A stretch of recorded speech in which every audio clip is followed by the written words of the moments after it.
Assalomu alaykum hammaga. Tak, 10X mashina. Hozir miya qo'yib berdikmi? Miyasi uxlab qolgan deymizmi, kuygan ekan.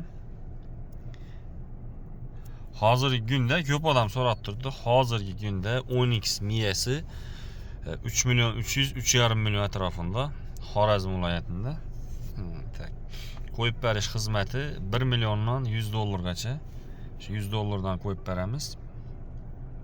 Xudo xohlasa hozir kilit belgilari o'chdi.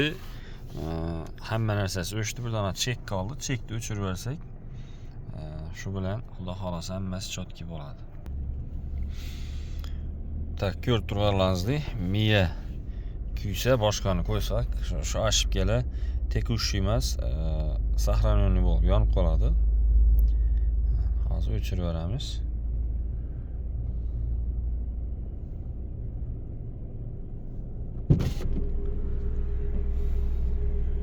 Xudo xohlasa chekimiz ham o'chdi. Hammasi сохраненный bo'lib qolgan edi. Kim shunday xizmatlar kerak bo'lsa, Xorazm Chip House, ya'ni Bog'otdagi joyimizga kelaverasizlar. 10X Tracker miya o'qitib berish, kalit o'qitib berish, hamma xizmatlarimiz bor. E'tiborlariz hammaga rahmat, sog' salomat bo'lasizlar.